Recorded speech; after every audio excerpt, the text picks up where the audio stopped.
Vous êtes sur NAL TV International, mesdames et messieurs, bon après-midi et bienvenue à cette nouvelle émission de Midi au Cœur, un programme qui vous présente tout ce qui s'est passé sur la scène égyptienne ces dernières 24 heures. On va commencer donc par cette nouvelle concernant le président Abdel Fattah el-Sisi qui s'est entretenu hier avec le groupe ministériel économique des objectifs stratégiques de la zone économique du canal de Suez ainsi que de la performance économique de l'État. La réunion a porté aussi sur les efforts déployés pour favoriser le climat des investissements en Égypte. Les détails donc sur ce sujet dans ce commentaire signé Marwa Arafa et Shahinez Ismail. Le président Abdel Fattah el-Sisi s'est entretenu avec le groupe ministériel économique des objectifs stratégiques de la zone économique du canal de Suez ainsi que de la performance économique de l'État. La réunion a porté aussi sur les efforts déployés pour favoriser le climat des investissements. Lors de l'entretien, le président el-Sisi a donné ses directives concernant l'importance de mettre en relief la stratégie de la zone économique du canal de Suez, consistant à accroître les possibilités d'investissement qui visent à localiser la technologie, à posséder des opportunités d'emploi en intégration avec le processus de développement global des ports et des services maritimes. L'entretien a par ailleurs porté sur les mesures entreprises par l'État pour promouvoir le climat des investissements et pour attirer des investissements étrangers directs en Égypte, pays classé au premier rang en Afrique et au deuxième rang dans le monde. Le président el-Sisi a également assuré que l'Égypte tient à coopérer avec les compagnies internationales en tant que partenaire contribuant efficacement au développement du pays. Le chef de l'État a affirmé que la consolidation des investissements du groupe international Vodafone en Égypte intervient à la lumière de l'expérience de cette dernière dans le domaine de la communication et la transformation numérique que l'Égypte œuvrait à pratiquer dans la gestion des nouvelles villes. Ces déclarations ont été faites lors de la rencontre entre le président el-Sisi avec le directeur exécutif de la compagnie internationale de Vodafone, Nick Wright. Ce dernier a souligné que l'Égypte témoigne d'une opération de développement global et des méga-projets qui reflètent la confiance des investisseurs dans l'économie égyptienne, notamment la gestion de la crise de coronavirus. Il a ajouté que Vodafone est sur le point d'expérimenter la 5e génération des réseaux de téléphonie mobile dans la nouvelle capitale administrative.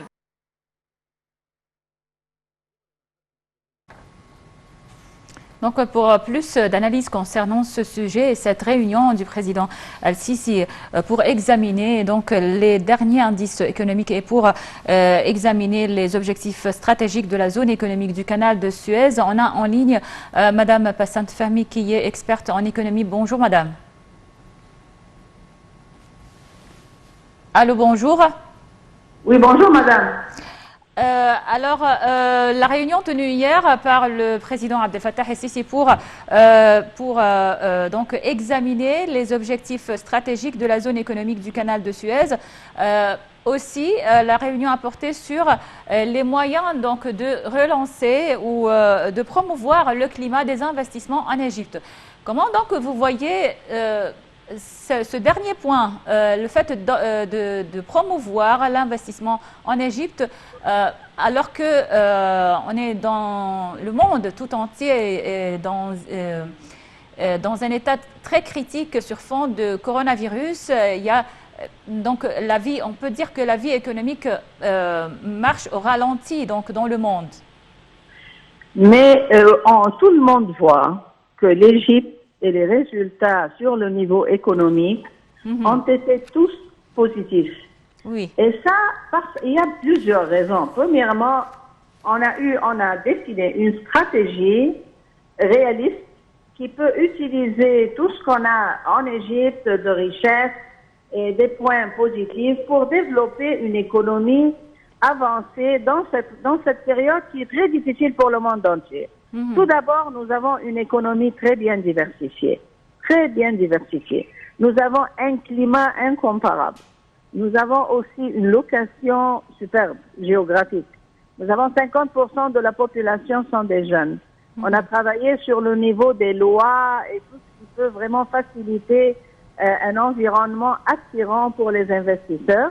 Et en même temps, ce qui est très important, on a travaillé sur 2 domaines qui sont très importants. Le domaine de la sécurité en ce qui concerne l'alimentation, c'est-à-dire l'agriculture et la pisciculture, et ça c'est un sujet très important pour le monde entier. On peut travailler 365 jours en plein air en Égypte sans être vraiment confrontés par les points négatifs du corona. Deuxièmement, on a travaillé sur l'infrastructure aussi. Et ça aussi, c'est un domaine qui développe le pays.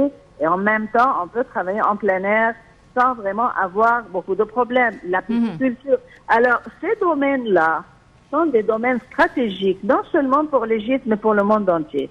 Troisièmement, il y a le canal de Suez aussi. Cette région-là, c'est une région qui attire les investisseurs du monde entier. Ils produisent dans cette région et commencent à distribuer, que ce soit vers l'Afrique, l'Europe, les États-Unis ou la Chine. Alors, ces points forts, avec un plan très bien dessiné, un plan sophistiqué pour le développement de l'économie égyptienne, que ce soit, on a commencé par les lois et ensuite on met la stratégie et les jeunes aussi, nous avons 50% de la population jeune. Alors, tous ces points-là nous ont aidés que malgré Corona, on a eu la chance, et ça va continuer pour toujours, Inch'Allah, surtout le climat, la diversification de l'économie, les plans stratégiques qui sont très bien dessinés et très bien vus. Alors, à cause de tous ces points-là, et aussi, je voudrais mentionner que Monsieur le Président, lui-même, il supervise la performance. Ça, c'est très important aussi. Et nous avons un groupe de ministres, groupe économique de ministres qui ont une vision claire, une stratégie, je répète, très bien dessinée. Le Parlement aussi a participé en ce qui concerne la stratégie de l'alimentation. Ça, c'est très important. Et je voudrais répéter, l'Égypte, c'est un pays très riche en matières premières. Et si on utilise notre matière première avec la technologie avancée de quelques pays au monde, avec les jeunes Égyptiens, c'est tout ça a vraiment aidé à développer on doit aussi ces chiffres-là. Oui, on doit aussi citer les infrastructures. Il y a un plan de développement des infrastructures en Égypte que le président lui-même suit, donc les travaux de construction de ponts, des axes routiers, toutes les semaines. Sans l'infrastructure, sans les routes, sans les ponts, sans les chemins de fer, on ne peut pas avoir une économie. Nous sommes un pays très grand, il y a 27 gouvernorats et le président aussi a donné ses instructions que le développement marche en parallèle sur tous les gouvernorats. Et non, c'est parce que dans le passé, c'était toujours le Caire, Alexandrie et quelques autres gouvernorats. Maintenant, on travaille sur les 27. Et il a donné ses instructions aussi que nous devons construire dans les mois qui viennent 1000 petits appartements pour les jeunes dans tous les gouvernorats. Alors l'infrastructure, le développement de l'alimentation, ça c'est très important, l'agriculture et la pisciculture sont deux domaines très importants. Et en même temps, on a un plan très bien dessiné aussi pour ne pas vraiment avoir des résultats négatifs sur le climat. Parce qu'il y a un changement de climat partout au monde. Alors, on travaille en plein air, on travaille d'une façon très avancée et on utilise tout ce qui existe comme ressources sur le territoire égyptien avec la participation de quelques compagnies internationales qui sont très avancées dans le niveau de la technologie. Et c'est vrai donc que ce plan global, plan économique de développement global, qui a permis donc de réduire le taux de chômage et d'augmenter aussi le taux de croissance selon les indices économiques récemment publiés et diffusés ou annoncés par la conférence économique de Akhbar el-Youm la semaine dernière. Oui, je voudrais mentionner ici qu'on a dépensé des milliards, mais on n'a jamais utilisé un employé de l'étranger, sont tous des Égyptiens, les ingénieurs sont des Égyptiens, les compagnies qui ont travaillé sont des Égyptiennes. Alors ces milliards-là ont été touchés par les Égyptiens, c'est-à-dire rien n'est sorti du pays. Ça tourne dans l'économie et c'est ce qui a vraiment, comme vous venez de mentionner, à diminuer le taux de chômage, le taux de pauvreté, et à augmenter le GDP. Ça a vraiment participé à un changement comme on appelle, sur le niveau global de l'économie d'une façon très avancée. Alors, même les milliards, il y a des gens qui critiquent comment on a dépensé tel et tel, oui, mais on a dépensé en Égypte et ce sont les Égyptiens qui ont touché tout ça, que ce soit de petits employés jusqu'à des ingénieurs et les compagnies. Alors, Madame Passante Fahmi, experte en économie, merci beaucoup pour ces analyses et passez une excellente journée. On poursuit avec la deuxième nouvelle de cette émission, c'est la réunion où le chef du gouvernement, Moustapha Madbouli, qui a chargé la ministre de la Santé, Hala Zaïd, d'entreprendre toutes les mesures nécessaires afin de faciliter les procédures de vaccination contre la Covid-19. Moustapha Madbouli a donné ces directives lors d'une réunion avec la ministre de la Santé qui a fait un briefing des résultats de sa récente visite aux Émirats arabes unis. Donc les détails sur ce sujet dans ce commentaire signé Maroua Arafa et Shahinaz Ismail. Le chef du gouvernement Moustapha Madbouli a chargé la ministre de la Santé Hala Zaïd d'entreprendre toutes les mesures nécessaires afin de faciliter les procédures de vaccination contre la Covid-19. Il a rappelé à cet effet que la priorité devrait être accordée aux personnes âgées et ceux ayant des maladies chroniques qui seront les premiers à être vaccinés durant la première phase. Monsieur Madbouli a donné ses directives lors d'une réunion avec la ministre de la Santé qui a fait un briefing des résultats de sa récente visite aux Émirats arabes unis. La ministre de la Santé a indiqué avoir examiné avec la compagnie émirati des services médicaux, G42, le plan visant à importer successivement en Égypte le vaccin anti-coronavirus produit par le laboratoire chinois Sinopharm. La ministre a ajouté qu'elle coordonnait les efforts actuellement avec tous les appareils concernés pour assurer la distribution des vaccins. Dans le même contexte, le ministère égyptien de la Santé a annoncé que 718 personnes ont été testées positives du coronavirus.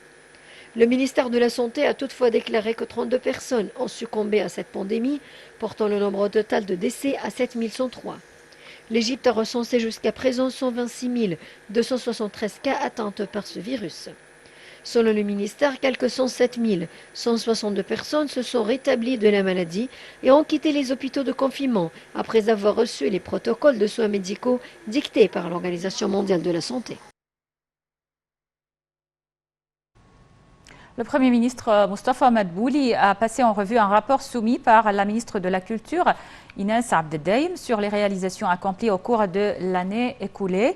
La ministre de la Culture a déclaré que son ministère a mis en œuvre plusieurs projets dans le cadre du plan de l'État pour améliorer les conditions de vie des citoyens au niveau social et culturel. Madame Inès Abdeldaïm a cité entre autres l'inauguration du projet du théâtre et des cinémas hivernal d'Al Sadet au gouvernorat de Mounofeya, du palais de la culture de Wadi Al-Natroun, du musée de l'Institut supérieur des arts populaires, de l'école des arts dépendant de l'Académie des arts, de l'école de l'Académie des arts pour la technologie appliquée, ainsi que la restauration de l'Institut supérieur de la musique arabe. Elle a aussi annoncé l'achèvement de l'installation des bibliothèques à proximité de l'Académie des arts.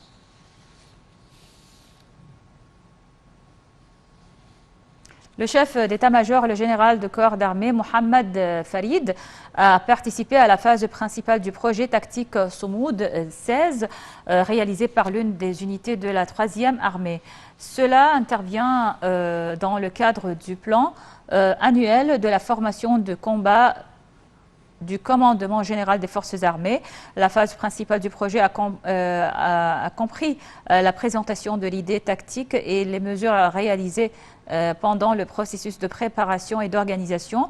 Lors de la présentation du projet, les éléments participants ont prouvé un niveau de qualité concernant l'exécution des combats et des missions urgentes.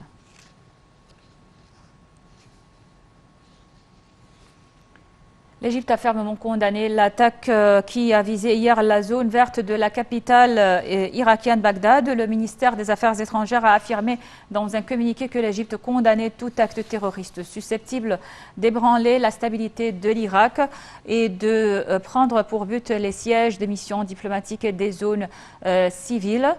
L'Égypte a appelé toutes les parties à s'unir pour réussir les efforts déployés en Irak pour protéger sa sécurité et sa stabilité. Le ministère des Affaires étrangères a affirmé que l'Égypte soutenait l'Irak frère dans les mesures prises pour éradiquer le terrorisme et protéger sa sécurité nationale.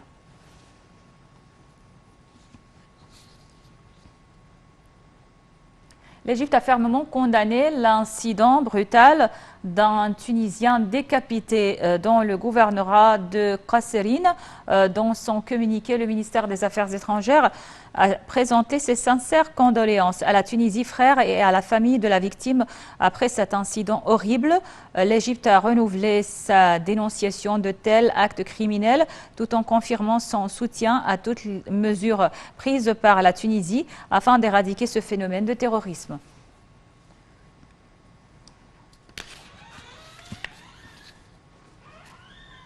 Les gouvernorats de Luxor et de Fayoum ont observé un phénomène astronomique particulier, prouvant que les anciens Égyptiens étaient pionniers dans le domaine de l'astronomie. Durant ce phénomène, les rayons du soleil se lèvent sur l'axe principal des temples de Karnak et à Luxor et sur le Saint des Saints au temple de Qasr Qarun à Fayoum, simultanément avec le jour qui marque le début de la saison d'hiver, le 21 décembre.